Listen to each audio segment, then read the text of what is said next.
All right, so hello everybody. We see a lot of people here today, and I'm so glad you all could make it. So welcome to this Design Plus beginner training. And just going to start by introducing myself today. I'm Lori Gibbons, and I have the privilege of serving as Assistant Director of Graphic and Web Design at Center for Online Innovation and Production. And part of my role here involves managing the deployment of the tools that City Labs offers us. And one of those is the sidebar. Um, and part of my role involves managing those tools, building pages with them, using the editor, troubleshooting issues, staying up to date with everything City Labs. And it's an exciting space to be with. It's an exciting space to be in, and I'm thrilled to be with all of you today to show you the new sidebar. Before we dive in, I'm just going to review a few housekeeping items to ensure a smooth and engaging session. So I'm going to be recording this session today. I've already hit the record button. And a link will be available to you. I'll email you after this with the link to the recording, and also it will be on our website and in our training course, which you'll hear about in a little bit later. We'll provide those links. We do have chat today, so just use a regular chat for questions. We don't have any separate chats. We just have the one chat. So drop any questions in the chat, and we will get back to you. Today, we are going to be practicing in Canvas. So just have a Canvas page open and ready to edit. We just recommended that you use your sandbox, but you can use any course. So just have it open and ready to explore the sidebar. We'll take breaks for you to practice. Now that I've gone over those housekeeping items, I'm just going to introduce some of the people that we have here today. And first and foremost, we have two VIP guests from City Labs.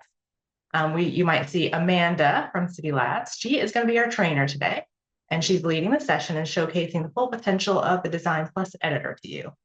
Amanda is a City Labs customer success manager working with the institutions that license City Labs to provide the resources and support they need to optimize the tools and create engaging and accessible courses. And prior to joining City Labs team, Amanda was the instructional designer at Florida International University, where she used DesignPLUS every day. So she's not a stranger to those tools. And next, we have Jen. Jen joined City Labs in 2017, and she is a wonderful support for City Labs. She's a regional sales manager, and she's worked for ed tech companies for about 12 years and also worked for Instructure, supporting early higher education customers. So welcome, Jen and Amanda. And also today we have Josh Eddy, who's Coip's amazing graphic designer. Hey, Josh, and he's been with us for about 7 years now. And then we also have the amazing Wanda Garfield. And Wanda Garfield is a web designer, and she's been with UF for about 25 years and with Coip for about 3 years. And they both work very hard at making amazing looking Canvas pages. They are the DesignPLUS experts. So these are the people that are going to be fielding the chat questions today. Before Amanda takes it over, I just want to give you 3 resources that Coip has available for you. Amanda's going to give you some more resources. We're going to drop these links in the chat here in just a moment. So we have the DesignPLUS UF resources for UF faculty and staff. It is a Canvas course made for UF faculty and staff so that you can get DesignPLUS sidebar information quickly and easily, and it's geared towards UF specifically. Then we have the new DesignPLUS resources webpage hosted on the Coip website. It's a page listing of all the resources that we here at Coip like the most. So it's just a condensed list of resources so that you can just go directly to the resources that we think are the most helpful. City Labs also has resources, and Amanda will share those. And then one thing is we have an event coming up after this one. It's a week-long lunch watch party where it's in February, from February 24th to 28th, from 12:30 to 1:30, happening 1 hour every day, each day. We'll get a deep dive into the essentials using the DesignPLUS sidebar by watching the DesignPLUS Summer School for Educators series, which was our Coip fan favorite. Love this series. Every day it's packed with critical sidebar concepts, giving you the tools to transform your Canvas courses into a paradigm. So I think you all have those resources. and you can register for the watch party to join us. Having said that, I'm done with my portion. I'm going to hand it over to the amazing Amanda. Thank you so much for joining us today. And I can't wait to see what you're going to share with us and what we're going to practice with the sidebar.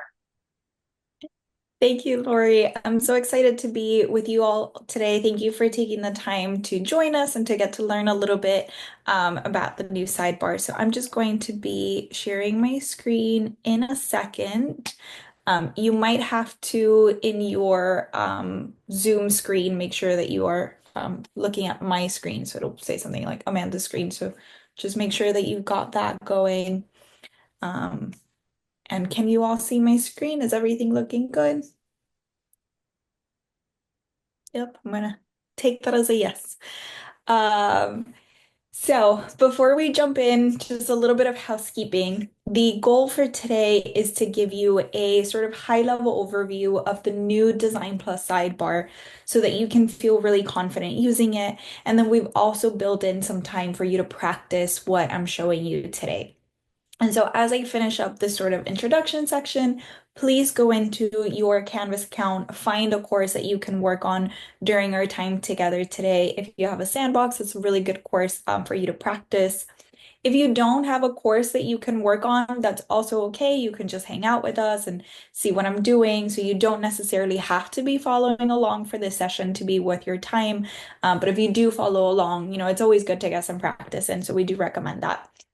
As Lori mentioned, we're recording the session and you'll be able to use the recording to further practice later on. And that recording is going to be helpful because we have a lot to cover today. So this is going to be pretty fast paced, but I will pause every so often just to see if you have any questions that we can answer live. And we will also have a dedicated Q&A at the very end of this training. And then after you play around with DesignPLUS some more, if you want to send questions, maybe you can send them to Lori. She can compile a list to send to me. We can do that as well. So some parts of this training are going to be demonstrations. So I'm just going to be showing and there's nothing that you need to do. And then some other parts are going to be more workshop style. And I'll let you know which sections are which so that you can know when you'll be working alongside me. And so in preparation for those workshop sessions, again, please have a course open and ready. And ideally, it's a course that has content but isn't live to students. So today we're going to be covering where to find resources for the new DesignPLUS sidebar. UF has had the legacy sidebar for quite a while. You all have probably worked on that and are used to that. Today we're talking about the new sidebar and we have a bunch of resources to help you get started with that. Then I'm going to take you on a little bit of a tour of the sidebar so you know exactly what it looks like and where to find everything that you need. We are then going to be talking about how to upgrade legacy content. Again, because UF has had the legacy sidebar for a while, you all have content that has been built with that legacy sidebar. I'm going to be showing you how you can do a really quick, easy process to just make sure that that content is compatible with the new sidebar and can be edited with that new sidebar. I'm then going to be showing you how to use templates, how to build a page from scratch, and how to use the accessibility checkers in the sidebar to make sure that your content is accessible. We're then going to have time for Q&A. And if we have some extra time, then we'll go over the multi-tool, how to build a home page, and how to style any existing content that you've built with just Canvas that hasn't necessarily had the DesignPLUS treatment just yet. If we don't get to cover any of this, there's going to be on-demand training and user guide pages for all of this content, and you'll be able to find that in that list of resources.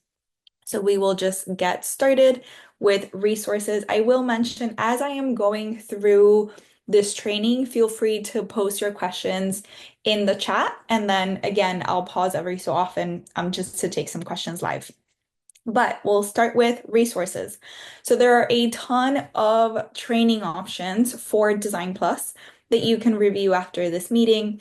And we have two one-stop shops that you can review. So the first one, which I'm going to be dropping in the chat now, that has all of our resources linked. So that has knowledge base articles, it has reference documents, and that can be used by anyone who has access to DesignPLUS. And then the other one is more targeted at the train the trainer type roles, including instructional designers. I'm going to be dropping that one in the chat right now. And that is going to be very similar to what you're seeing on screen today. It has the links to our email training sequences, our user guide, all of that. And then UF also has some resources. Lori shared some of those with you at the very beginning of the training, but you can also contact DesignPLUS-help at ufl.edu for general Design Plus related inquiries so that you can get some help there. And so with that, we're going to get started with our sidebar training. I'm going to show you what this new sidebar looks like and how you can access the different elements. So go ahead and open up any random page in your sandbox so that you can learn how to access the new sidebar. You might already know how to access Legacy. We'll figure out how to access that new one.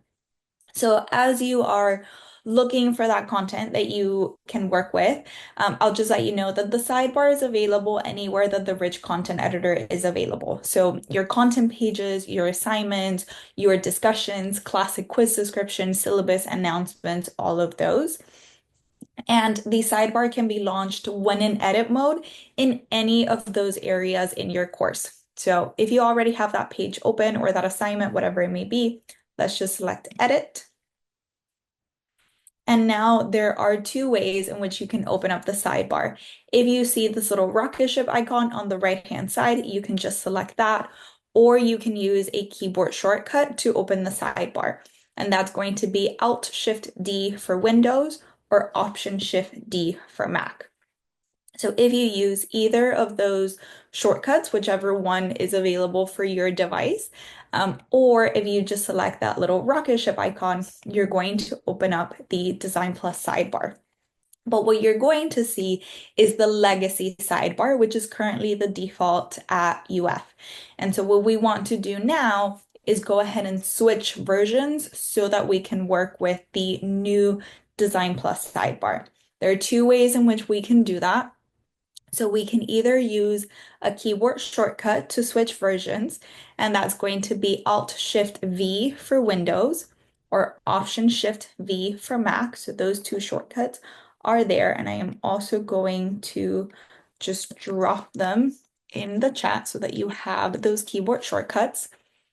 But the other way in which you can access the new sidebar is once you have your legacy sidebar open, you can select these little gears on the right-hand side, your design tool settings. You'll just select that. And then you're going to see a message letting you know that the new DesignPLUS sidebar is available. And then you can just select the button to try the new version.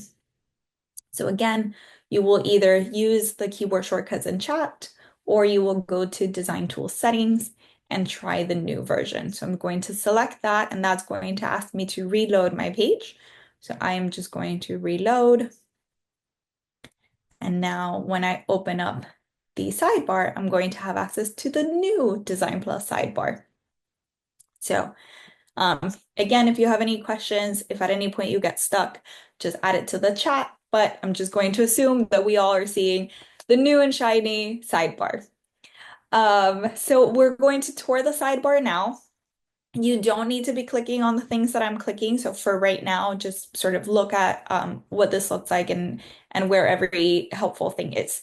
So for the next couple minutes, just watch what I'm doing. This first button at the top is going to toggle full screen. So what this does is it's going to make your rich content editor take up all of the available space, and it's going to give you a little bit more room to work with and design all of your content. We also have undo and redo buttons here, and then X is going to close out the sidebar. When you are in a blank brand new page, you'll generally first be brought to your Edit Current Element tab, or I'm sorry, to your Add New Elements tab. And then here you're going to see all of those different elements, and they are all categorized. So you have your Getting Started category, you have all of the different ones that you might need, but we do also have this search bar.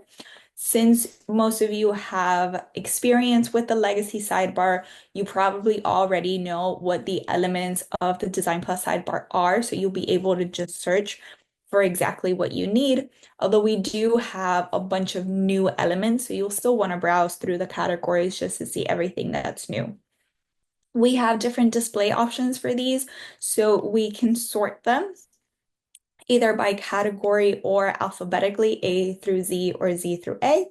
I'm going to sort by category. And then we also have display. So we have large icons, small icons, and we also have a list view. I really like the large icons, so I'll select that. And then we have this pin button to stay on the Add tab. So whenever you add a new element to your page, you're going to automatically be brought into your Edit Current Element tab. If you do not want that to happen, if you just want to add a bunch of different elements to your content, that is when you're going to select Stay on the Add tab. Now, after you add a new element, you're going to be brought into your Edit Current Element tab. And the first thing that you're going to see here at the top is the list of all of the elements that you have currently clicked on. So right now, if I click on availability, I am in the text section of a content block that is inside a theme. You're going to use this to select which is your active element. So which is the one that you want to work with. And that is because in DesignPLUS, a lot of the elements are nested. So you need to tell DesignPLUS which is the one that you want to be editing at any specific point. We also have this bar here that's going to show you what it is that you are working with, and then a few helpful resources. So the first is a training video. Not all of the tools are going to have this training video embedded, but most of them will. And so you can use this to watch the video about content blocks in this example and just learn how to use that element while you are in the sidebar so that you don't even need to go anywhere. We also have a walkthrough, so you can launch that, and that is going to highlight specific sections of this, show you how it is that it's used. So again, you can learn how to use the element.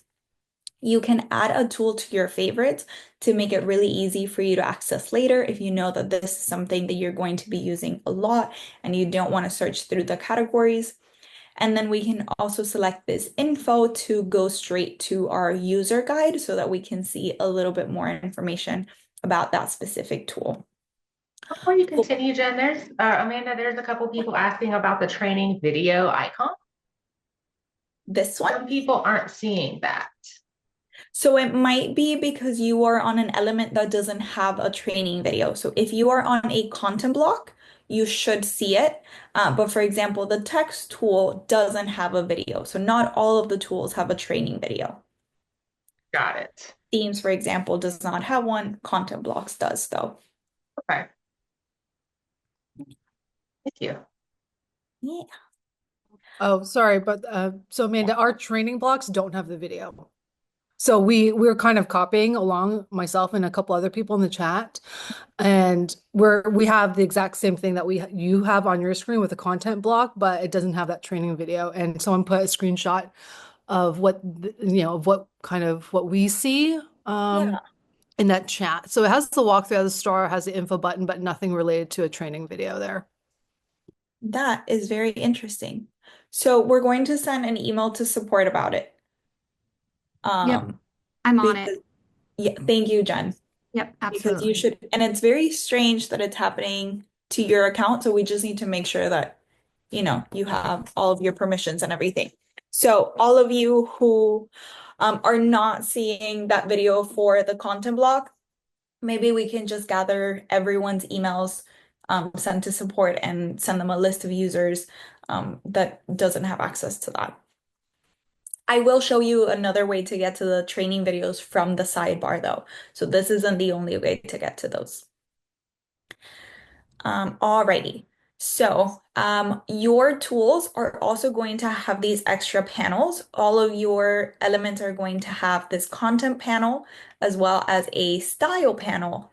And some will also have an advance. And these are just going to give you some extra customizations options. We then also have our accessibility and usability tab. So this is what you'll use to check that everything in your content is accessible. There's a part of this training that is dedicated to just this tab and how to use it to check your content. So we're going to come back to this later. We then have our help and tutorials tab, and this has everything that you need to learn how to use the sidebar as you're using it. So for those of you who weren't seeing those videos in that content block section of the Edit Current Element tab, you can come into help and tutorials and you should be seeing videos right here. So if you scroll all the way down to where it says other, you can select the videos. Here, you're going to have the links to all of our video training if you just want to watch the playlist. And then you're also going to have the individual videos right here. So we can just search for content blocks, for example, and then we can just watch that. And we can go in and add captions. So if we needed those, we could enable those. Back to our help and tutorials, I also want to show you that you can access our user guides from right here, as well as these tutorials. And so what tutorials do is drop content into your page so that you can practice. So I'm just going to select City Labs tutorials, and there are all of these different ones. So you decide what it is that you want to learn. So maybe you want to learn how to add interactivity. We'll select that. And I want to know how to add accordions, expanders, and tabs. So when I select that and I select Start Tutorial, then you're going to have content dropped into your page. This is going to give you a walkthrough of everything and then a try it yourself section so that you can follow these steps and go in and add your accordions.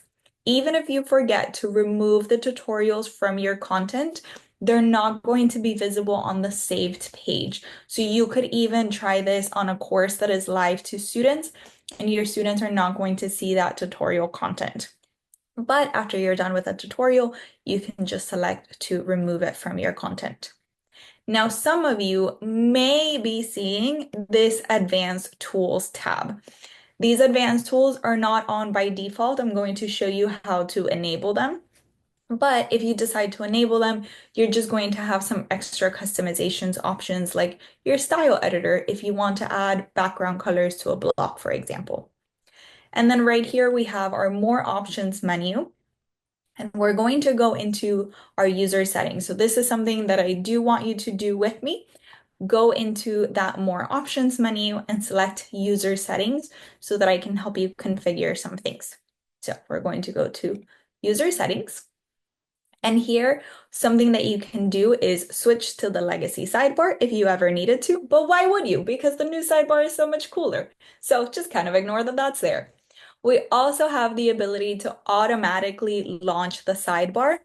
I am going to select that so that we're not having to be launching the sidebar every time. I also recommend that you go ahead and do that for the duration of this training.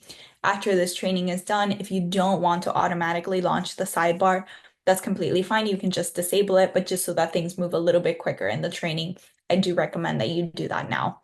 So we're going to automatically launch the sidebar. We can also come down here to enable our advanced tools. So these are the tools that are going to give us this like screwdriver and wrench little icon so that we can have some extra customization. Now, you can customize your user experience by turning on or off any of these, but I do recommend that 3 of these you do make sure that you want to enable. So what I'm going to do is I'm just going to disable them all right now. And I'm going to enable my style editor. This is going to help you add some extra customizations, like maybe a background color to a block. It's going to give you some border options as well as some more font options. So I really recommend that you have that style editor. I'm also going to enable the arrange tool shortcut. This is going to help you reorganize your content by just sort of dragging and dropping your different content blocks. So if you need to reorganize, you're not going to have to be copying and pasting things. This is going to make it really easy for you. And then I would also encourage you to enable the DesignPLUS library tool. This is going to appear in certain special pages, and it's going to give you access to a repository of pre-designed content. Now, because the DesignPLUS library tool is an advanced tool, we're not going to talk about it today because this is more of a beginner training, but I am going to send you on the chat the link to get more information about the DesignPLUS library so that you can learn how to use it and what those special pages are that it's going to appear in. Any questions before we move on? Any questions in the chat that we want to address live? Or if you'd like to just unmute yourself and ask a question, you can also do that. No, we're all good? All righty. Quick question. There you go. Yes. When we're in content block, I'm going under advanced, and it says advanced panel is for content blocks, customization pages only. Yes. Is that Yeah, what we're supposed that's to what do? it should say. Okay. So your customizations pages are those special pages that the DesignPLUS library is going to appear in. And what that advanced panel is going to let you do is create your own template content blocks and categorize them. So again, what you're going to have in every element is a content and a style panel. Some of them are going to have an advanced panel, but not all of them will. So you don't have to worry if you're not seeing that advanced panel, or if you're seeing it, but it has a message that it's not available. That's not a bug. Everything is working as it should. Any other questions? Okay, so now that we have seen the new sidebar, I want to show you how we can take content that was created with the legacy sidebar and make it compatible with this new interface. So even if you have personally never used the legacy sidebar, you might have a lot of content that UF has made available for you in your courses that maybe looks like this. So maybe you didn't create this, but you inherited this. And so this has all been created with the legacy sidebar. We want to upgrade it so that you can edit with the new sidebar. So that's what we're going to be doing today. There are two ways in which you can upgrade content. You can do it on a page by page, assignment by assignment, just content by content basis, or you can upgrade your entire course all at once. And so whatever you decide, and it's going to be completely based on your preference, it's going to be very quick and very painless. So if you have any legacy content in that course that you are working with that you can practice with, pull that up, and I'll just give you a second to find a page or an assignment that was built with legacy. If you don't have that, then you can just watch what I'm doing, and then you can do that later on. But if you do have something, it's going to be great. So while you're looking for that, again, just any kind of content that was created with legacy, whether that's a page or an assignment or a discussion, let's talk a little bit about why you would want to upgrade your content. So first, because it's easy and quick, and upgrading is going to give you access to all of the new features of the new sidebar. Also, something that's important to know is that you don't want to edit legacy content with the new sidebar until you have upgraded that content. And that is because the legacy sidebar and the new sidebar use different code, and they don't always mesh very well together when both are present in content. So you're going to want to stick to just one code.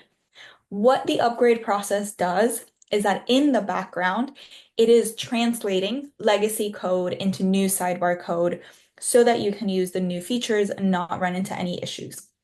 So this new sidebar that we're looking at today came out in 2023, and we have continued to support both versions as institutions complete their transitions.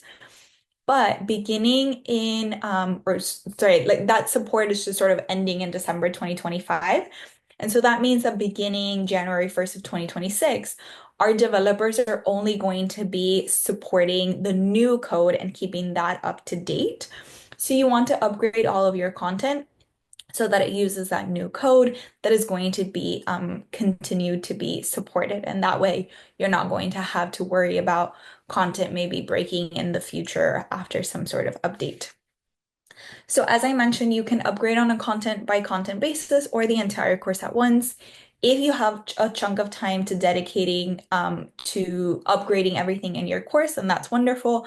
But if you don't, you can get into the habit of when you go to edit the content to fix a typo or update a date, you can just very quickly open up the sidebar and hit the upgrade button. So we're going to open the new sidebar on that legacy page. So I am right here. I am going to select edit. And because we had set this to auto launch, it's going to immediately launch it for us. But again, if you didn't set it to auto launch, you might need to switch to the new sidebar. If at any point you are on legacy and you want to use the new one, you can use the keyboard shortcuts. Or of course, you can go into the gear and select try the new version. So once we have this sidebar open in our legacy page, we're going to see this message that is telling you that there are some legacy elements found on the page and that you have to upgrade these elements before you edit them with the new sidebar. From this message, we can just select go to the upgrade tool, or we can go into our accessibility and usability tab and we can select upgrade here. So again, after you open up your new sidebar on a legacy page, you just want to select upgrade. And I'm just going to toggle full screen so that we can see what our changes are. So again, this is only if you have legacy content that you want to use the new sidebar with. So if you've never used legacy before, don't worry about this. This is not an extra step that you need to do. This is only if you have legacy content. So once we're on this upgrade page, we are just going to select upgrade all items. And that's it. Quick, easy, painless. It took a few seconds. Now, you may at times see some very slight differences in your upgraded content. So maybe some fonts are slightly larger. Maybe the padding is a little bit different. That happens because we're being mindful of web accessibility guidelines that have come out in recent years. And so things have changed a little bit in the code, but those changes are going to be just barely noticeable. If you notice a big change, colors that are changing, accordions that are breaking, those are things that are not supposed to happen, and those are things that don't tend to happen. So I don't want you to worry about that. But if you notice something going wonky with the upgrade, you want to launch this upgrade support form to get in touch with our support team. What this is going to do is take the HTML of this page and send it to our support team so that they can review it. If you notice something in the upgrade, you go ahead and you submit that form to our support team, and then you just cancel out so you don't actually save your changes. But what you'll notice most of the time is what happened here, which is that the upgrade worked as expected. We can just go ahead and save our page, and this is now going to be something that we can use the sidebar to edit. Again, this is only something that you'll do if you are working with legacy content. If you are starting on a brand new course that doesn't have any content already, this is not a step that you need to take. I mentioned that there are two different ways to upgrade content on a content by content basis or the full course at once. And so if you have a little bit of time to dedicate to that upgrade process, you might prefer to just upgrade all of the content in the course at once. Again, if you're working on a course that has legacy content, feel free to follow along with me or just watch what I'm doing. So to upgrade content for our entire course from just one interface, instead of going content by content, we are going to go into our course settings. So I am going to select that. And now when we are here, we are going to see that we have our rocket ship icon that used to not be here before. And we can just select that to open up our course upgrade. If you don't see the sidebar here, if you don't see that rocket ship in your settings pages, it is probably because the last version of the sidebar that you use was the legacy sidebar. So for this to open, you need to have used the new sidebar the last time that you opened it. So if you don't see the sidebar here, what you'll want to do is go into a page or an assignment or any piece of content, edit, launch the new sidebar, then you can cancel out of that, come back into your course settings. So we're going to have settings, open up that course sidebar and select course upgrade. Are we all seeing the course upgrade in the settings? Anything that we need? Do you need me to go back to anything? Okay. So we have these upgrades here. What this is going to show us is all of the content in our course that is using either the old version of the sidebar or the new one. And everything that was created with legacy is going to be highlighted in yellow. And we're going to see that we have 75 items containing legacy content that we can upgrade. We are now going to select review items. And now what we can do is we can individually review our items, just go one by one, or we can select all reviewable items and then review selected items to see everything at once. So we will select that. And what we're going to see now is our content and what the upgraded content looks like. And then we can go to the original content preview to see what the legacy content looks like. So we see legacy here, we see upgraded content here. And if everything looks good, we can just go ahead and approve the upgrade. When we approve the upgrade, the course upgrade is going to go immediately to our next item.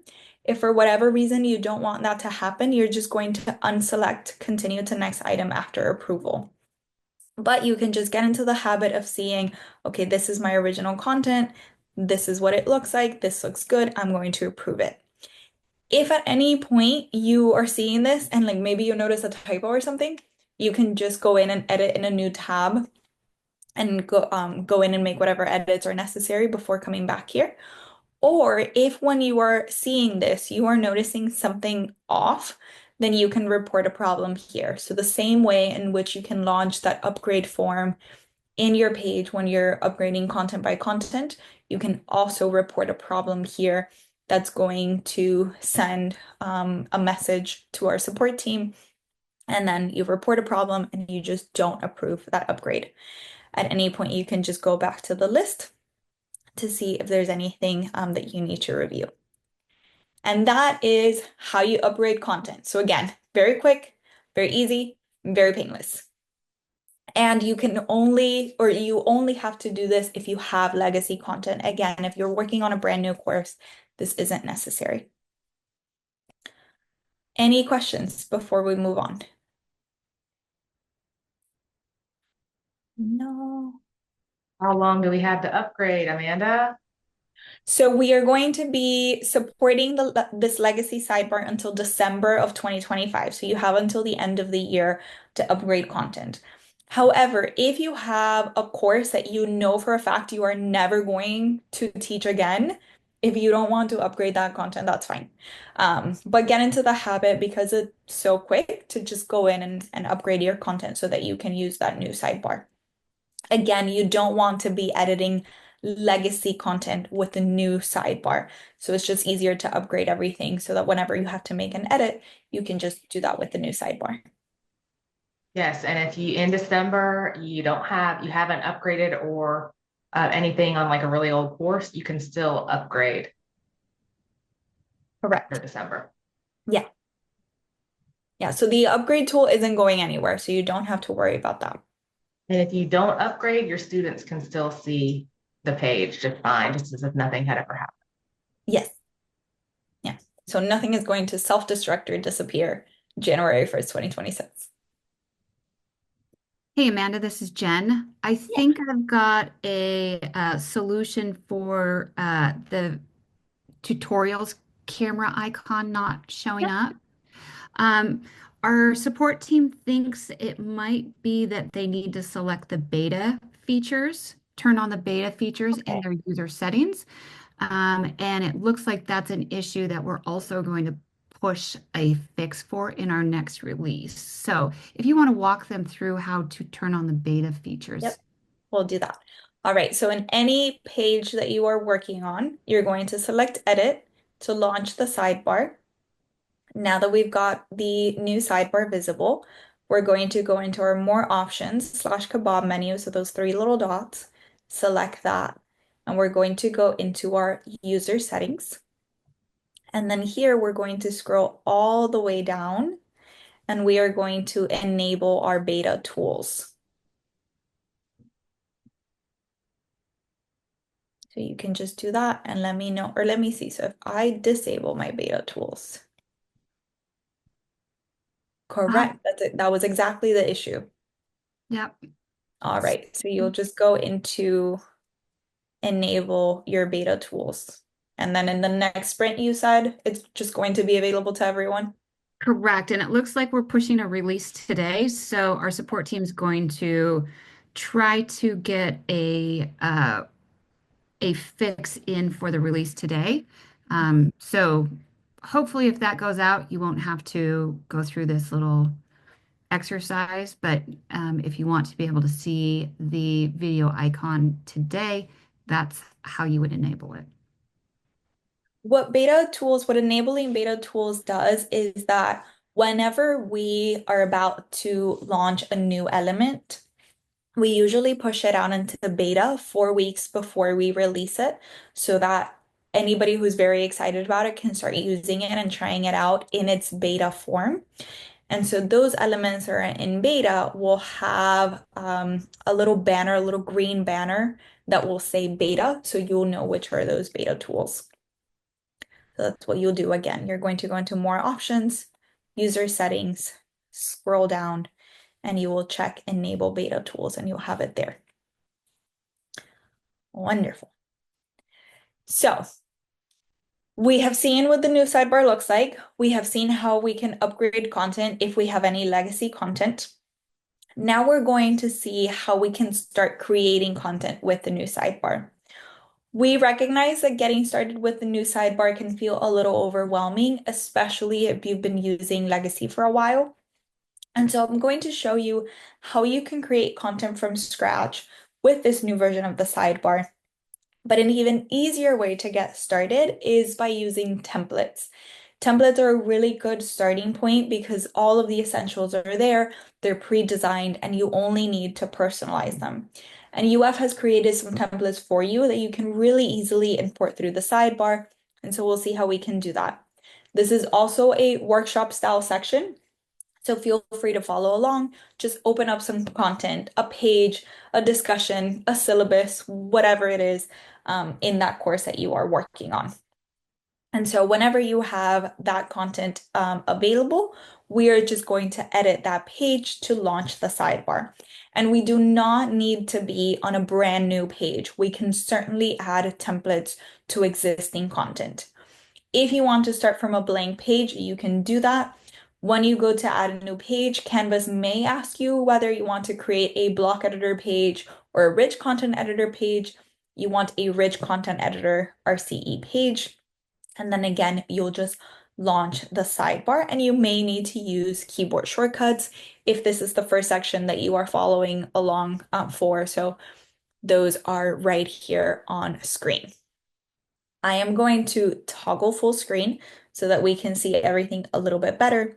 And we're going to head to our Add New Element tab. That's the little plus icon so that we can start adding elements to the page. So there are different types of templates that you can bring in. We're going to first learn how we can access a full page template. So in our Getting Started section, we have template content right here. But we can also just search. So we can type into the search bar template and then we'll have it right there and we can select it. When we choose to add a template, we're going to first decide how we want our template to interact with the content in our page or our discussion. So maybe we want our template to go on top before any of the content that we already have. Or maybe we want it to go at the bottom after all of the content that we have. So we can just make that selection and we'll see it here. We may also decide to overwrite our current content with our selected template. And then we're going to see all of our template options. The first is course content. If you have any content in this course that you would like to use as a template, you will find it right here, categorized by pages, assignments, discussions, and classic quizzes. So it's going to be really easy for you to find what you need. And this is really helpful if, for example, you are working on the course, you create your week 1 assignment, and then when you go in to create your second assignment, you realize, Oh, it actually follows pretty much the same structure as week one. You can just bring that over as a template and then just customize it so that it's for your second assignment, right? So maybe the instructions change, but the grading stays the same. You can do that. We can also import a template by URL. So let's say that before you start working on a live course, you always go into your sandbox and you create all of your content there. And then you just want to bring over some of that content into your live course. You can just take the URL of the page or the assignment in your sandbox, paste it here, and it's going to bring over all of that content into this course that you are working with. But we also have these customizations. So in this section, we're going to find all of the course level templates that we have created, as well as the institutional templates that UF has made available. So you will always see this primary icon, and you may see a this course icon. You are only going to see this course if you have created template content in your course. So basically, if you have any pages that have as the title template in square brackets, that's what indicates to the sidebar to give you a this course option. If you don't have any of that, you are just not going to see it. You will only see your primary, which is what you will always see. And it is in this primary that you're going to see all of the institutional templates that UF has created. So if at any point you only want to see your institutional templates, you can just check off this course and you are only going to be seeing what UF has created. And you'll notice that all of these are categorized, so it's easy for you to find what you need. So let's say that you're working on a syllabus. You can go into that syllabus category. We are just going to select that, and then we can hover over this option to get a preview of what that template looks like. And when we're ready to start using it, we are just going to select UF syllabus template, and that is going to add it to our rich content editor. And since we selected to have it go below all of what was already there, then everything that I had started with is here, and then my template is below it. Any questions about how to access those full page templates? No? Alrighty. So having a full page template is really useful, but we don't always need a full page template. Or sometimes we want to start with a full page template and then add more content to it. So the good news is that you also have access to templates of smaller pieces of content, like content blocks or snippets. And you can add those content blocks or snippets to an existing template, or you can add them to a blank page or whatever page you are working on, templated or not. So we're going to start by adding a content block. Your content block is going to be added to the page wherever your cursor is. And so I am going to go all the way down here and select my last content block because I want this to go after here. So you always want to make sure that you are selecting in the rich content editor where it is that you want your elements to be added. So I'm just going to select this last content block because I want my new one to go at the end. I am now going to go into my plus icon for adding new elements. And then I can either find content block in my getting started category, or again, I can just use the search bar to search for my content block. So I am just going to, again, make sure that I have clicked into the section of my rich content editor where I want that. And I am going to add content block, and you'll see that it has been added after this last content block, which is exactly where I wanted it to go. Now, we have this new content block. We are going to make sure that content block is our active element in our Edit Current Element tab. And we are going to open up content. And you're going to see that this content block came in at heading level 3. Your content blocks by default are always going to come in at heading level 3. And that is because the Canvas title is heading level 1. The banner title of DesignPLUS is heading level 2. Your content blocks are going to be heading level 3. This is going to make it really easy for you to have a really consistent heading structure in your page. But if at any point you're working with a content block that does not start a new section, but is rather a subsection, you can change the heading level very easily. So let's say that this content block is going to be a subsection of UF policies. I can just make it a heading level 4. Now, in this block, I actually don't want to start from scratch. I actually want to bring in a template. So I'm going to decide how I want my template to interact with this content block. I can add my template above what I just added, below what I just added, or I can overwrite this blank template block, which is what I'm going to do. And now you're going to see that you have that same primary icon that you saw in your template content. You're going to see a City Labs icon, and you may see a This Course icon if you have template content blocks. In this case, I don't have any, so I'm only seeing my primary and my City Labs. If I only wanted to see the primary institutional templates that UF has created, and I don't want to see the City Labs one, I can just unselect that. And again, all of our content blocks are going to be categorized. So maybe I want to go into general, and maybe I want to go into help. And so again, I can hover over all of these to get a preview. I can select the content block that I want, and it has gone ahead and added it where I wanted it to, overwriting that template or that content block that I started with. If at any point you wanted to add a blank content block, you did not want to add a template, you can just come up here right under that content panel, and you can add a new content block above or below the one that you currently have. All right, so we've seen full page templates, which are big templates. We've seen content blocks, medium. Let's now see the smallest pieces of templates, which are called snippets. So we're going to add a snippet, and remember that elements are going to be added wherever your cursor is placed in that rich content editor. So we're going to want to find where it is that we want to add that. And I am going to go all the way up here to where it says course description. I am actually going to remove this placeholder and just make sure that my cursor is placed inside this course description content block, because that's where I want to add my snippet. So now that my cursor is where I want it to be, I'm going to add a new element, and then I am going to search for snippet, and I'm just going to select a snippet. And now we can decide what it is that we want to add. Again, everything is categorized.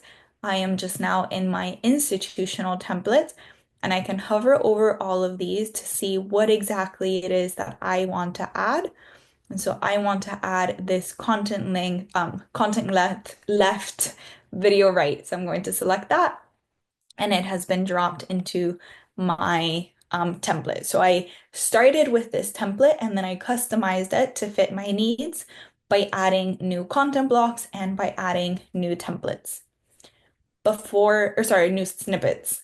Before we move on from templates, any questions that you all have? Anything that you want to see again? I had a question. Yeah. Actually two. You said that if you want to create your own custom templates that you need to put template in square brackets. Is that correct? That is correct. So Can you show, like, is that the whole title or at the end of the title, or does it need to be positioned? 'Cause I tried it and it was just, oh, okay, you have it at the front. Does it need to be at the front? right, so it needs to be at the front, and it needs to be in brackets. Gotcha. So what you And can do is you add that template in brackets. If you want to categorize it, you add a new set of brackets. So maybe I want this to be template, another set of brackets, assignments, close my brackets, save that. And now I have template. This is what indicates to the sidebar that this is a course level template. Assignments is my category. Assignment description is my title. okay, great. Thank you. The Yeah. second question was just removing elements that you've added. I feel like it's a stupid question, but how do you No. just delete a content block that you've created? Yep. That is not a stupid question. That's a great question. So here, maybe I wanted to overwrite my content with my template and I forgot to do that. And I added my template below my content, but I don't actually want this. I'm going to select this that I don't want. I'm going to select content block, and then I'm going to remove it by selecting this little trash icon. So that's how I can get rid of an entire content block. If I wanted to get rid of an icon, I just select that, select icon as my active element, remove it that way.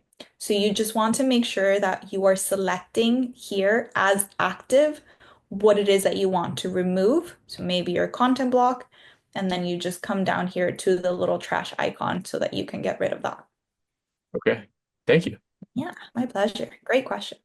For me, when I upgraded like a content page of mine, when it upgraded, added these additional elements such as banner title, like on top of above where my content actually starts. Is that typical of an upgrade? Is that something I need to look for potentially when I upgrade all of my course pages where it's adding these additional sections or elements? No, it's not supposed to be adding anything new. So if at any point you are seeing anything extra that's not supposed to be there, then what you'll want to do is, I'll just show you.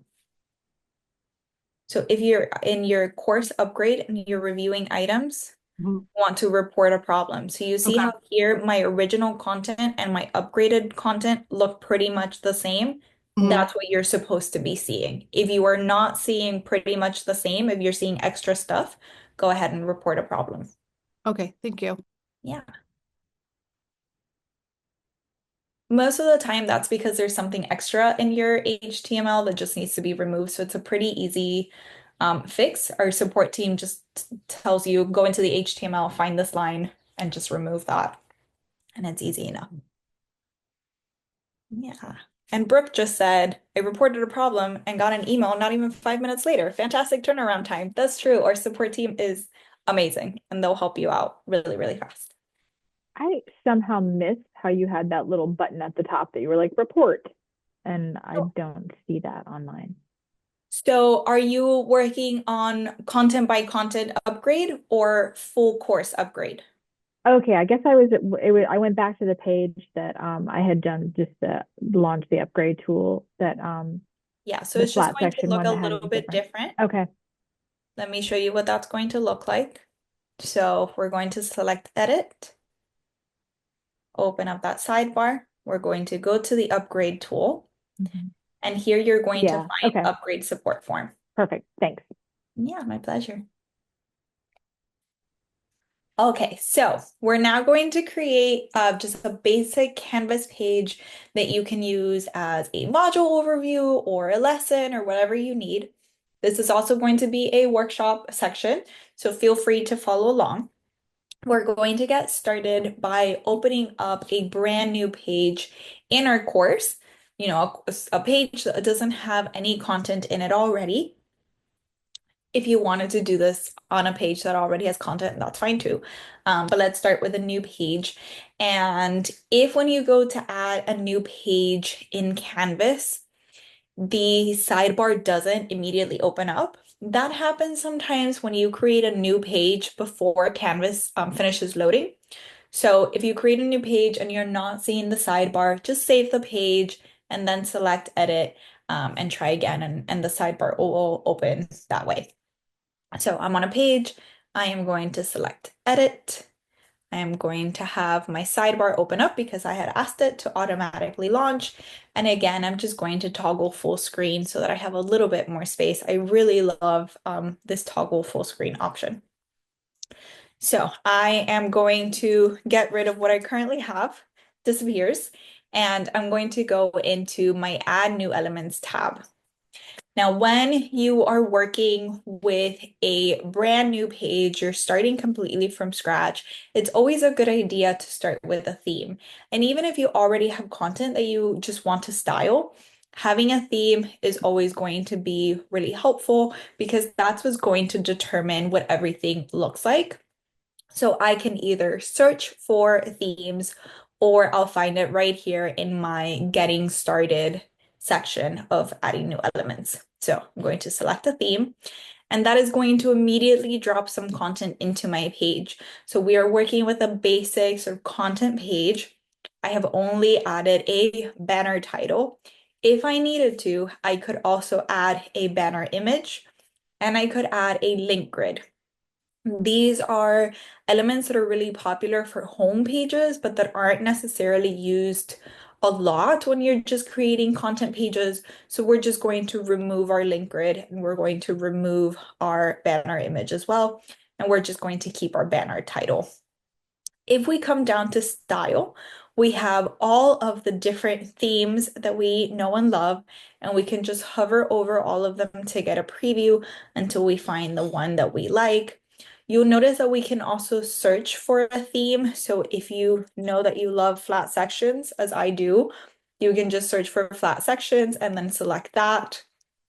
And if you, like me, are a lover of flat sections, you can go in and add it to your favorites. So you're always going to have that available to you, and it's going to be really easy for you to just find that theme over and over and over again. So now that we have this theme, we're going to start editing. And the first thing I'm going to do is edit this banner title. Now there's a lot going on in this banner title. This is highly stylized. So you never want to go in, select it in the rich content editor, backspace, and then start typing from here. You're always going to want to edit your banner titles from the sidebar.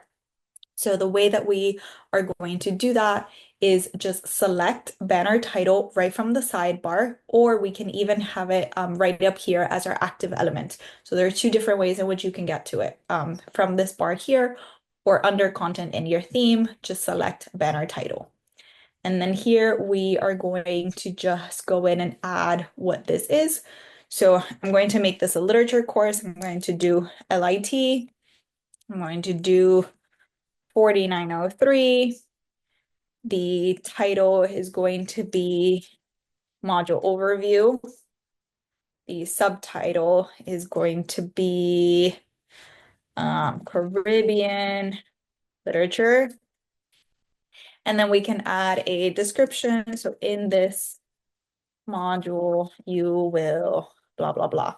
You do not need to add the subtitle or the description. So if you don't like it, you just remove it easily and it goes away. And then let's also get rid of the subtitle. I only want module overview. So we have that. And now we're going to start adding some content. And again, every time I want to add content, I want to select in my rich content editor where it is that I want that to go. So I want to place my cursor where I want my elements. And the first thing we're going to do is add a content block. In the legacy sidebar, you had to use content blocks. So you might already be sort of in the habit of adding content blocks to your pages if you use the legacy sidebar a lot. In the new sidebar, it is no longer necessary to use content blocks for everything. You don't have to use content blocks. However, content blocks are really great because they make it really easy for you to move entire sections of content around. We also have those templated content blocks that you can add so that you don't have to start from scratch. You already have some pre-styled options. And also when you add content blocks, they'll come in at those heading levels. So they're going to help you make sure that your page is accessible to any of your students who may be using screen readers. So even though content blocks are no longer absolutely necessary, best practice, always use a content block. So we are selecting our rich content editor where we want that to go. We are in our add new elements tab. We are now going to select content block to add content in here. Since this will be our first block, I want to use a template, I'm going to overwrite what I just added with maybe here in general, I'm going to add maybe my objectives. So that's the first thing that I want is my objectives. I'm going to add that there. And now I have it. And I want to add more templated blocks. So I'm going to change from overwrite to adding a new content block below. And maybe after my objectives, I want a lecture. So I'll have that in there. And if at any point I want to add a new blank block that isn't a template, I just need to scroll up a little bit right under content in that content block, and I am going to add a new content block above or below what I currently have. So I just added something below, and I am now working with this new blank content block. And I'm going to add some content here. So I am going to drop some lorem ipsum into the chat if you want to follow along with me so that you can also add some lorem ipsum. So we'll do that. I'm going to select my content and I'm just going to paste my little gibberish here. And we're now going to make this content a little bit more visually appealing by adding an image. So I am going to select the beginning of my paragraph because that's where I want my image to go. And to add an image, I'm actually going to use part of the DesignPLUS suite, the upload and embed image tool, that is actually not part of the sidebar. So you're going to find the upload and embed image tool in the menu of your rich content editor. You're going to find this little plug icon. So I am just going to select that plug for all of my apps. And then I'm going to select view all. And that is because I have used the upload and embed image before. So I see it as part of my menu. But if you have never used it before, you're going to select view all. In that search, you're going to type upload. And then you're going to select the upload and embed image. And that very first time that you select it, you may need to authorize it. So I'm just going to give you all a second to do that. And I'm going to show you again how you get access to that upload and embed image tool. So again, you select in your rich content editor where you want that image to go. You go up to your rich content editor menu. And if you don't immediately see this little plug icon, you might need to select the three dots kebab menu to see everything that may be hidden if you're working on a small screen. So you'll just select the plug, view all. In the search bar, you're going to search upload, select it, and then the very first time that you add that, you may need to authorize it. So after you do that, you're going to see that we have some different options for sourcing our images. So if you already have an image in your laptop, or maybe you already have an image in Canvas that you can use, maybe you have access to a public URL, maybe a Wikipedia, like free commons images, you can use that. Or you can source images from Unsplash or Pexels. And these sites are great because they give you access to copyright-free images that you are free to use. So I am going to select Unsplash. And now I'm going to search for what it is that I want. So I am going to search because this is a Caribbean history class. I'm going to do palm trees. Or no, I decided it was Caribbean literature, not Caribbean history. So we're just going to look for palm trees. And then we're just going to browse for what exactly it is that we want to add. We'll just find an image that we really enjoy. And I really like this one, so we will select that. And once we have our image, we can resize it. So we can go ahead and add or type up what dimensions we want for width and for height. We do also have some presets so that we can make this image smaller if we needed it to be. We can also crop this, and in crop, we can even rotate it. So right now, this is portrait. We want it to be landscape. We just hit rotate a bunch of times and we have that in there. We also have this image ratio option. So if you needed to use this as a banner image, for example, you would select 10:3. That's the perfect ratio for banner images in Canvas. But I want to have a square, so I'm just going to select 1:1. So now that I have my ratio, I can move this around to find exactly what it is that I want to add. I could even go ahead and make this a little bit bigger without losing those proportions. And now I am going to crop my image. And once I have that cropped, I can give this a name so that I can find it in my files later. So I'm going to do palm trees. I can add alternative text here if I needed to, if this was an image that had educational value. I am going to select how I want this to be saved. So if I want this to be a PNG, or maybe I want it to be a JPEG. And then I can also choose my location. So we don't want everything to just go into our uploaded media file because that just gets really unwieldy. So we are going to select our images folder and we're going to have that there. And before we upload and embed, I want to show you some other options that you have. So do not select upload and embed just yet. And if you did, because you sort of got ahead, no worries, just watch this. But right here in this little triangle to the right of upload and embed, we're going to select that. And then we have some other options.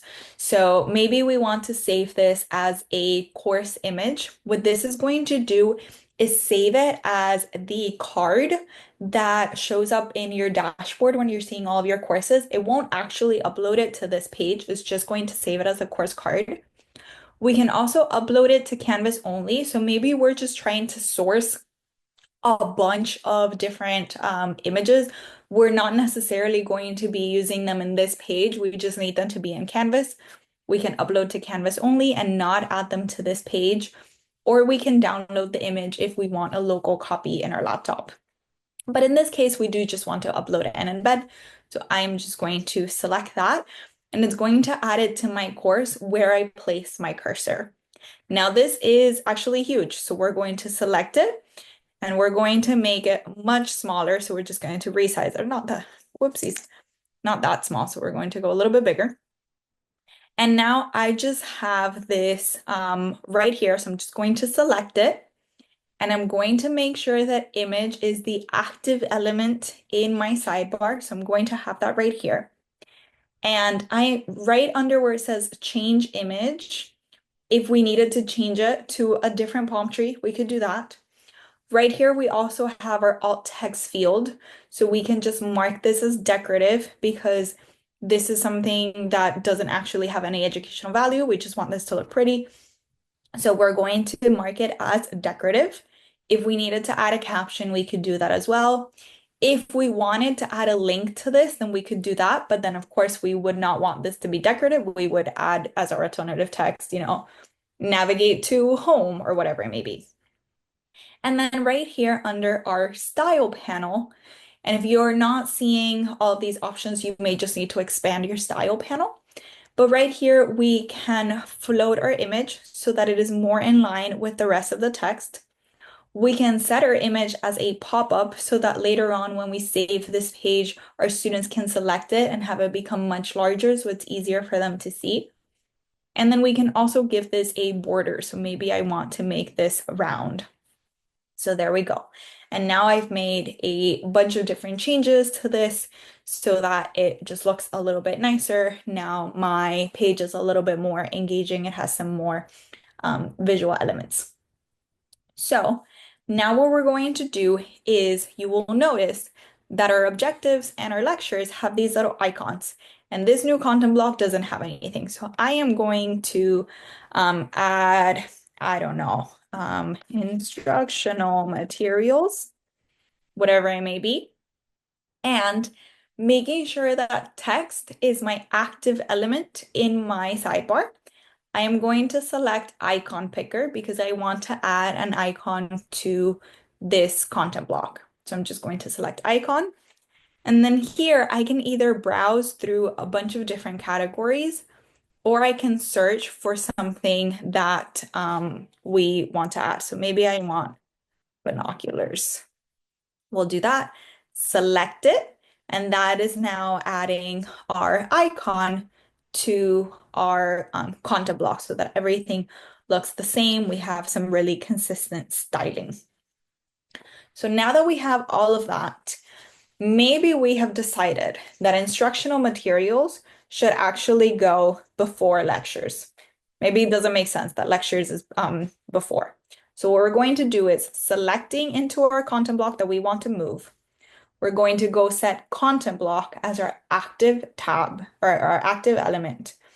And we can now move this up or down the page. So if we wanted instructional materials to go before lectures, we're just going to move it up, and automatically that has changed. And you'll have noticed that we have in this flat section style or different content blocks change colors. They have alternating colors. So the colors alternated as well. So we're still, we're continuing with that same style. If we wanted to actually completely reorder this page, what we would probably want to do instead of moving everything up or down is go into our shortcut for arranging content. This is only going to appear here if you enabled arrange content as an advanced tool. If you did not do that, or if you want to reorder content but you're not using content blocks, then what you'll do is you'll go into your more options menu, your kebab menu, and then you will go to arrange content, which is going to be that first option. We'll select that, and then we'll see that we have our banner title and all of our different content blocks, and we even have this lone paragraph here that we don't actually want. We're just going to get rid of it. And then, you know what? Maybe I did want lectures before instructional materials.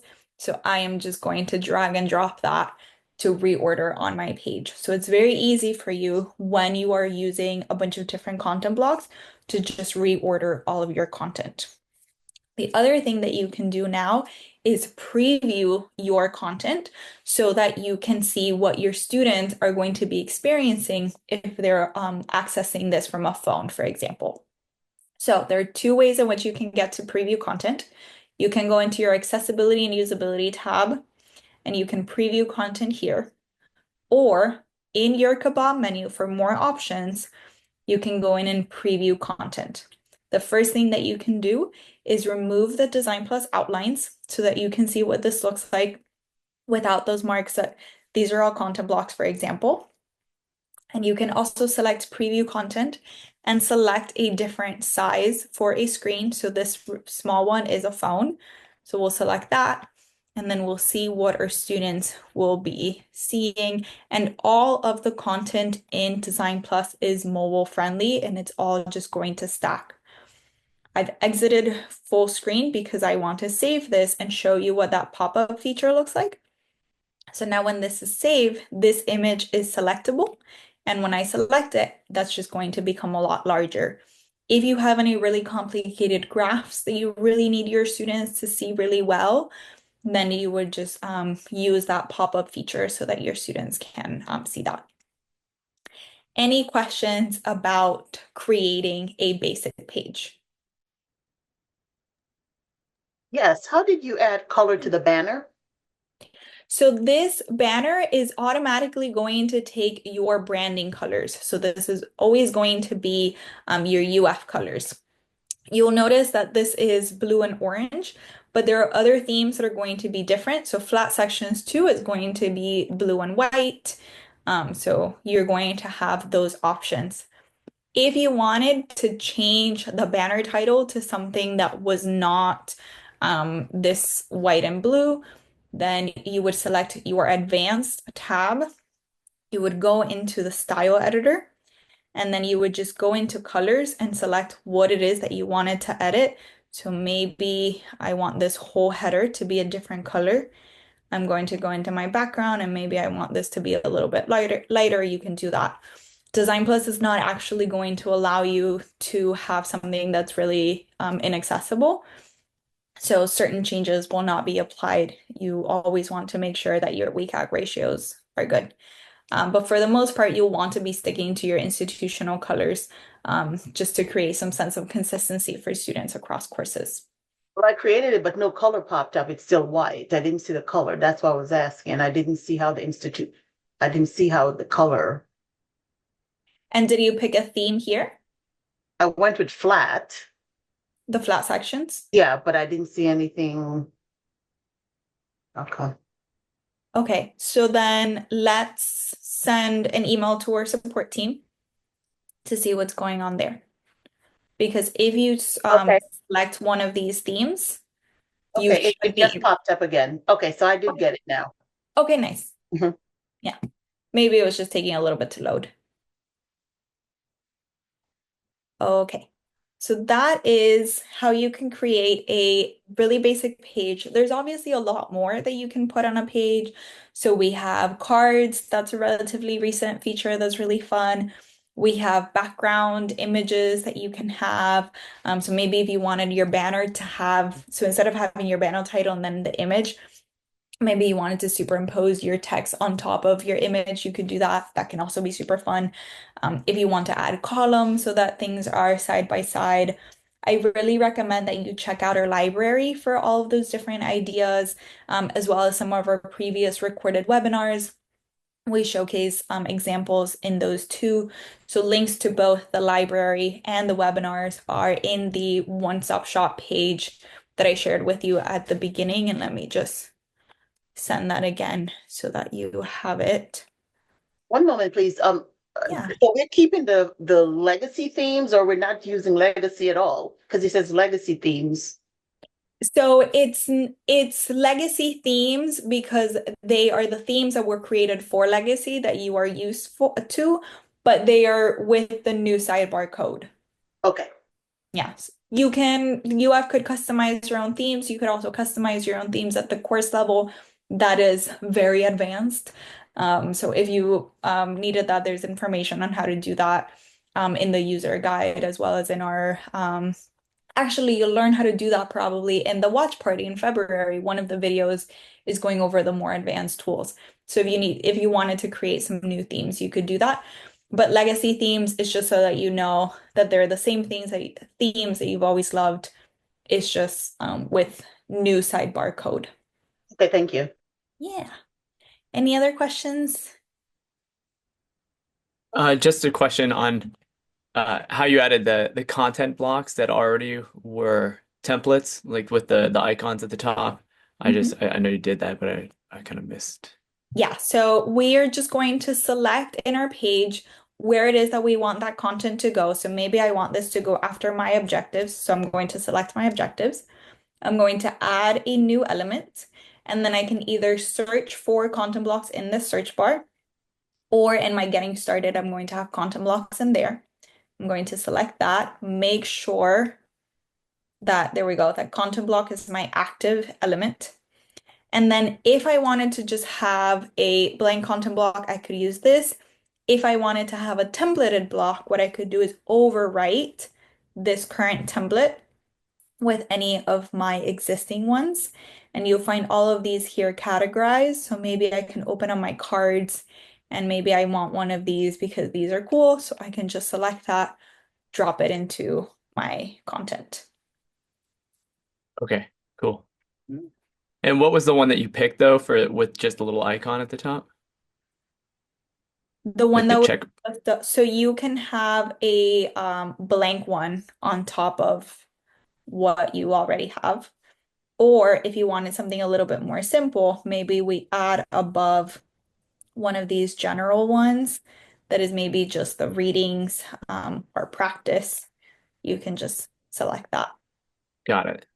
But you could also change out that particular icon if you wanted to, right? Correct. Okay. So now we're going to select into our icon, make sure that icon is our active element. And then maybe we want this to be like a lab. So we'll do this microscope and then we'll change it. Cool. Okay, thank you. Yeah. Hey Amanda, real quick, can you show how to change the image as the background of the card?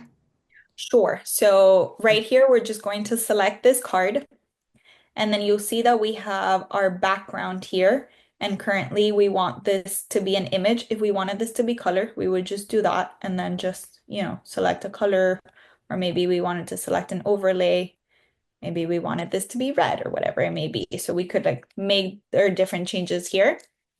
If we were working with the image though, then we would choose our background image. And then we would want something to be already in the course. So we would just find maybe in our images right here, we want to find what we want. And then we have this one here. And why didn't that apply? Huh, what happened there?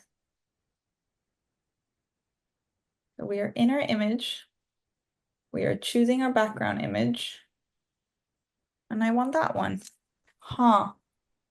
That's not supposed to happen. Jen, can you Slack support? I sure can. Thank Thanks. you. What should happen is you just have your backgrounds set as your active tool. You choose image, you select choose background image, and then you just select the one that you want. And I'm not sure why that is not happening. Can I change? Yeah, there are other things that I can change, so I'm not sure what's going on there. But that's how you would do it. So our support team will work on that and probably push out a patch release maybe today if they are able to, if not in a couple weeks. So sorry that's not working. But that is how you would do it. So when that's working again, you already know. Okay, I want to show you accessibility and usability really quickly before we have just some general Q&A. And then if you don't actually have that many questions, and we can look at some other stuff, like maybe how to create a homepage.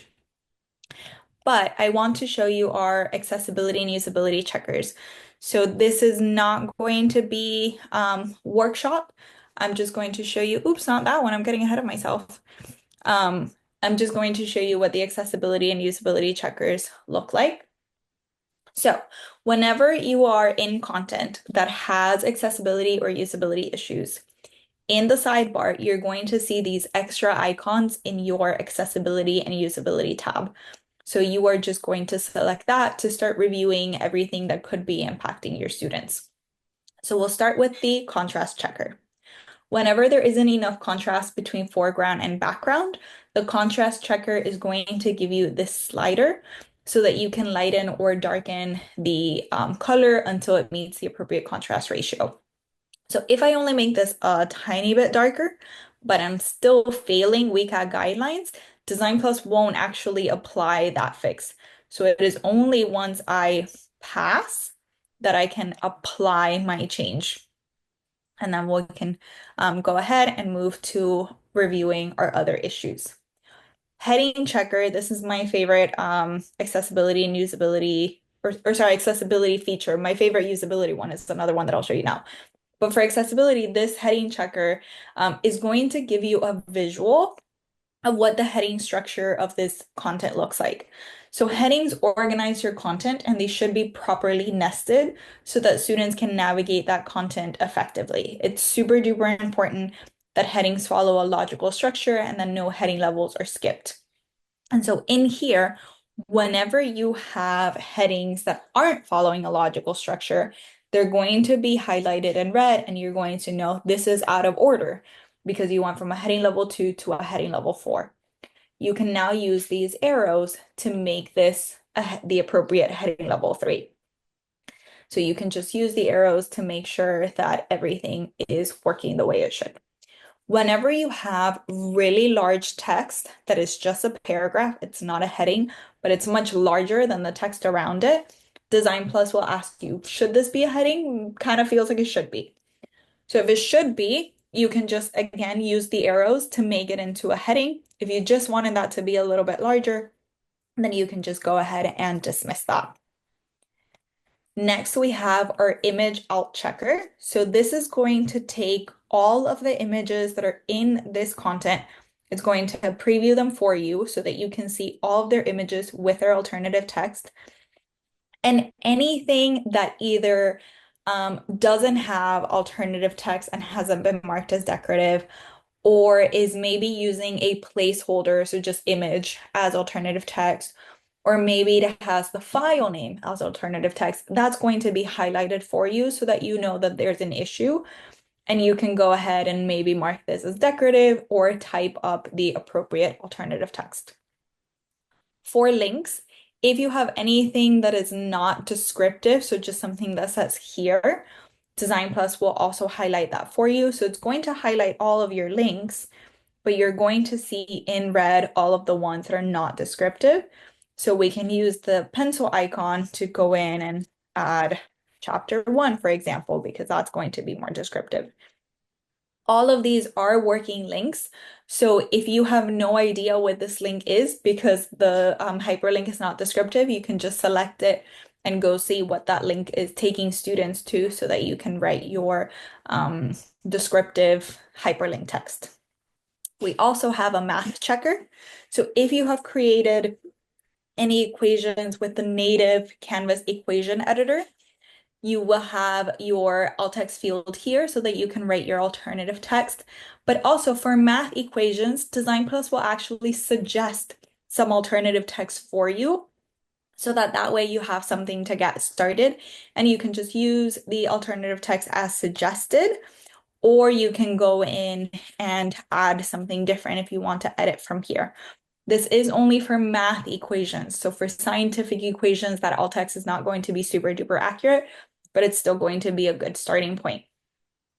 And then we have our table checker.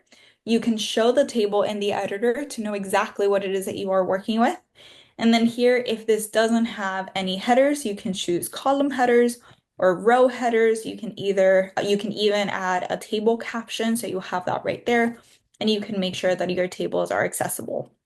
Now, something that I used to see a lot when I was an instructional designer is people putting images inside tables because Canvas doesn't quite allow you to have columns. And so I had a lot of instructors who needed images to be side by side. And because they couldn't do that natively in Canvas, then they would just put everything inside a table. What happens though is that is not accessible because it doesn't have headers, and also it's not very mobile friendly. So what you can do is use the sidebar to convert this table to columns. And this is now going to be more accessible. It's going to be more mobile friendly because on a small screen, everything is just going to stack. So that is our table checker. I love that feature of turning a table into columns. That can be super useful because otherwise you just need to delete the table and recreate everything again. So those are our accessibility checkers. For usability, my favorite usability checker is the external assets tool. So if you've ever been working on two courses at once, sometimes what happens, and it certainly happened to me, is that I would have one course in one window and one course in the other, and I would just copy and paste from one course to another. But what happens is that when you copy, you are also copying images or links.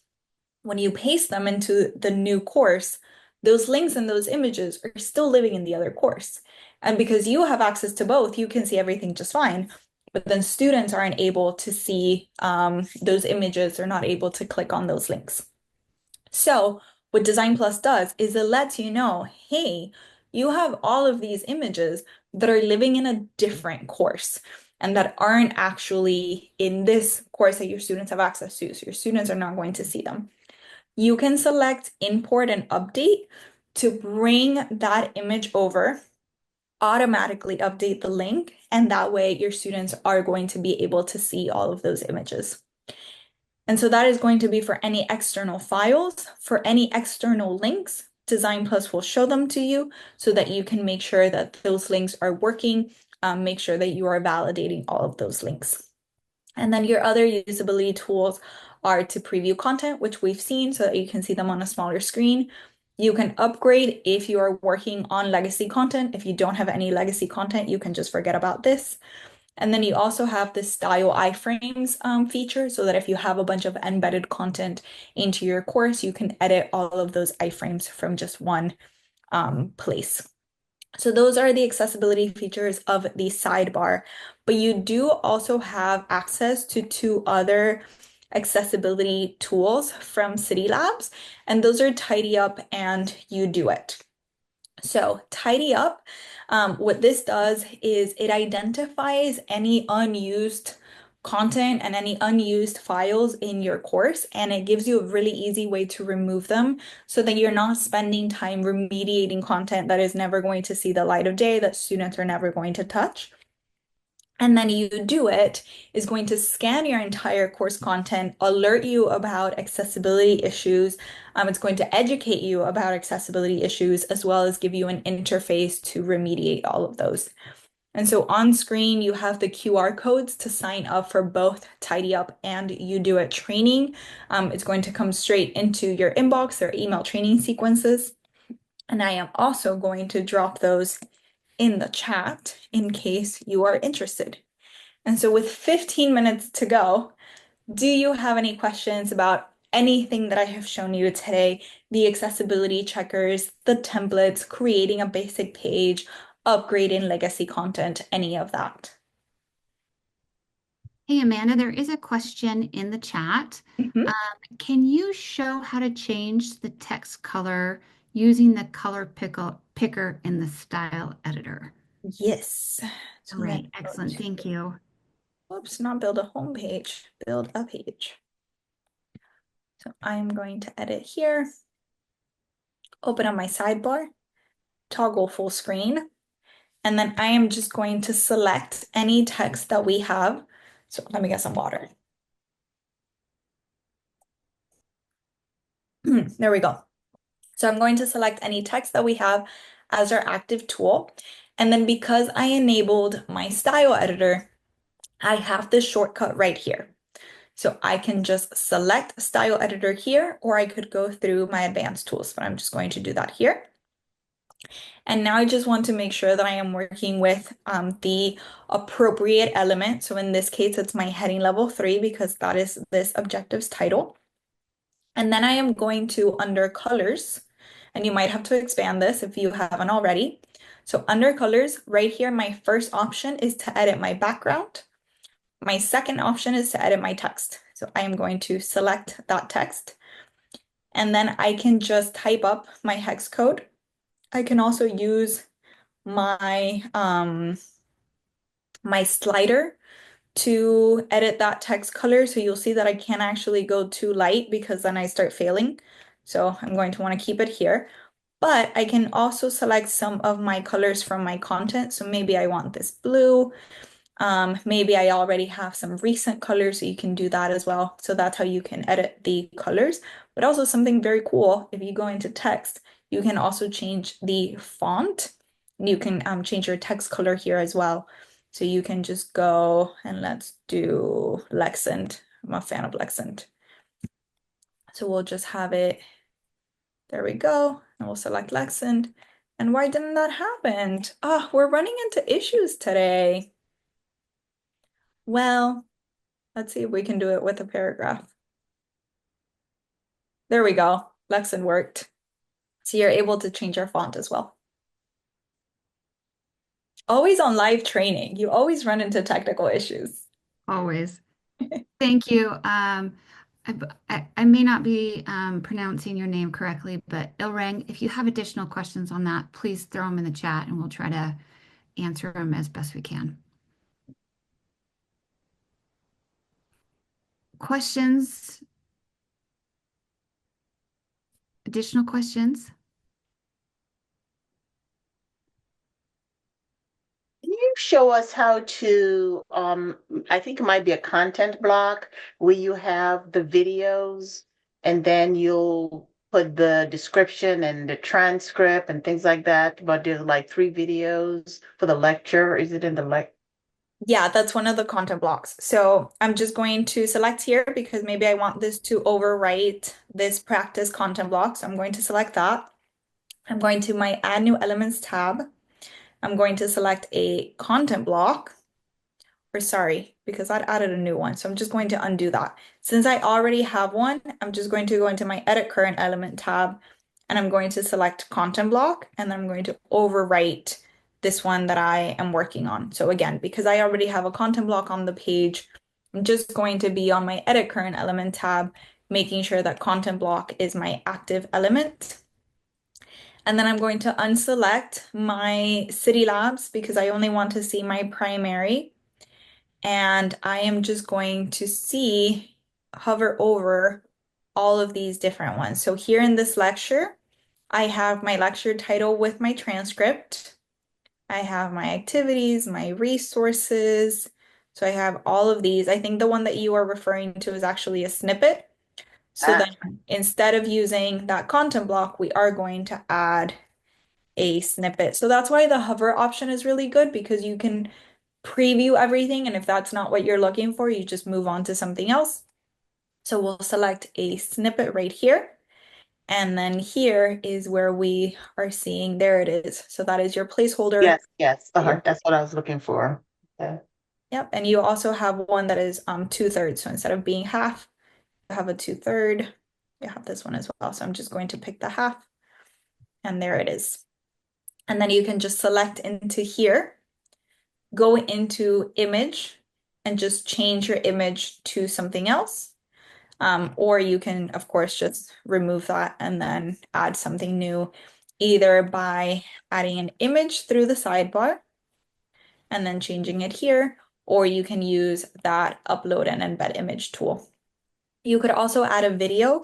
So if instead of working with an image, you wanted to embed a video, you're going to go into your Add New Elements tab and you're going to search for embed. And then you're just going to paste your embed code here. And that way you can have a video rather than an image. So if we have and utilize UF Media Site where we kind of house a lot of our lecture videos and whatnot, typically, yes, we could like, copy the embed code from the UF Media Site, but I know that there is kind of like the apps or this plugin regarding Media Site that then pulls it directly from Media Site. Are we still able to do that to kind of link our videos to Media Site, or is this paste the embed code the only way to do that? So I haven't worked with MediaSite for a very, very long time. Is it one of the apps behind this little Yeah. plug icon? Yes. You Yes. would just select in your cursor what it is that you want to add. Okay. And then select your plug icon, view all. We're going to search for MediaSite, select that, and then Okay. just add whichever video you have access to. Gotcha.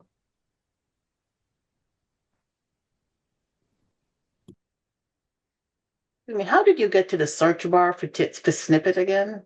Where? Yep. So when you Oh. add a new element, Okay. right here on top, you're going to have your search bar. Thanks. If you know that you're going to be using that snippet a lot, then you can search for snippets, select that there, and then just set snippet as one of your favorites. And then when you go to add a new element, you're going to have a favorite tools section with all of your favorites so that they're easy to access.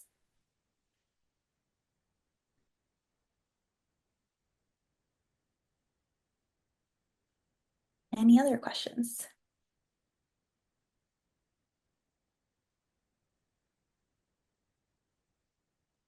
Should I show the multi-tool super quickly?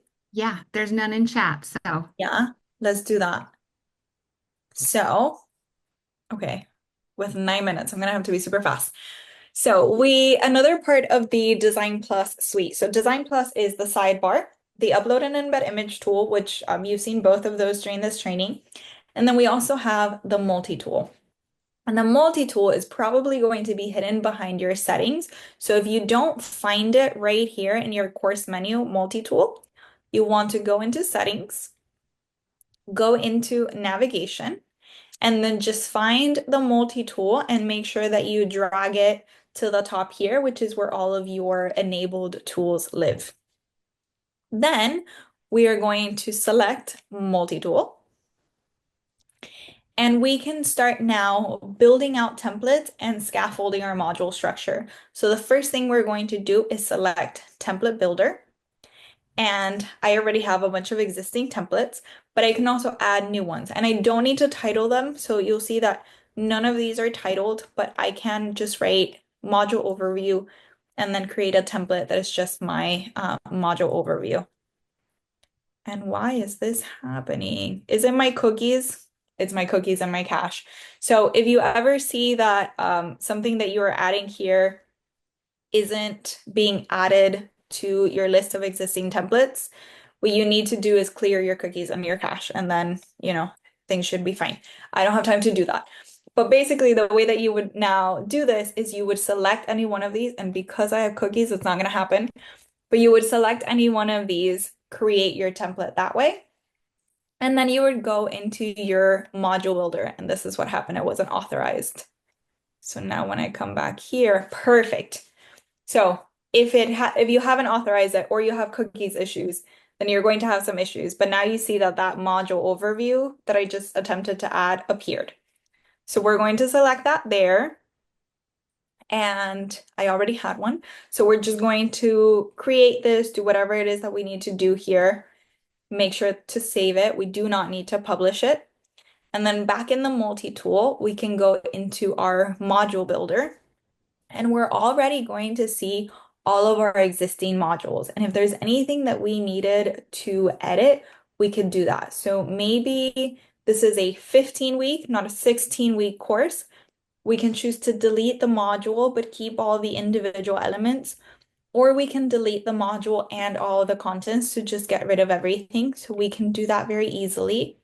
And we can also add new content.